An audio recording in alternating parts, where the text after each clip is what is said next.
turns out, and there has been this theory for many years, that a lot of human disease actually originates in the gut. And there's increasingly evidence of how and why this happens. So it turns out that your immune cells can sometimes see a protein on the outside of a bacteria that sits in your gut, and it attacks that bacteria and it tries to get rid of it. That protein can look a little bit like a human protein at some cell in your body. And so that then triggers an autoimmune reaction, meaning you are now making these antibodies to proteins that look a lot like your proteins in other parts of your body. And then your cells start to destroy yourself and you end up having inflammation and disease.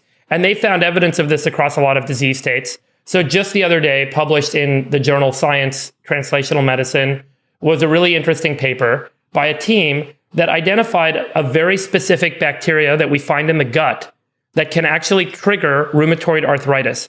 And so, I think 2 million Americans have rheumatoid arthritis. It's a really debilitating inflammatory disease. And we never understood where the inflammation comes from. Why is the human immune cell creating antibodies to attack its own protein in the joints of the body?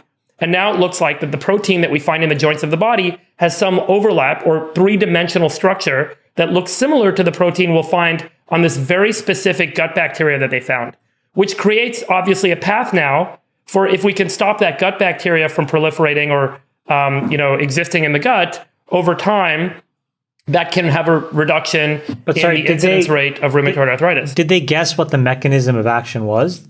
So the mechanism of action is typically what's called, generally speaking, protein mimicry. And so protein mimicry means that there's so think about a protein as being like, a clumpy rock. And there's some part of the clumpy rock that looks a little bit like the part of another clumpy rock. And that's the protein. Think about that as being the protein on the bacterial cell and the protein in your joint cells. And so your body makes an antibody to that little part of the rock on the bacterial cell to get rid of it. And then there's some overlap that looks a little bit like your own cell. And so that's called protein mimicry.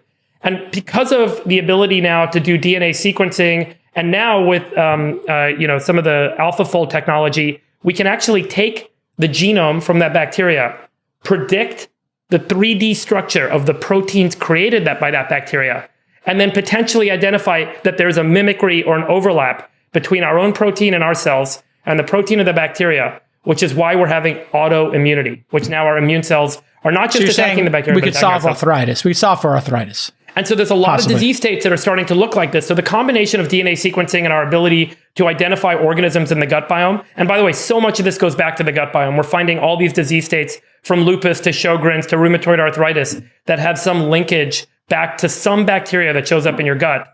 And so now we can be very targeted potentially about eradicating that bacteria from the gut, or, kind of changing our gut biome in a way that ultimately resolves to eliminating that disease risk. And so it's really fascinating. Yeah.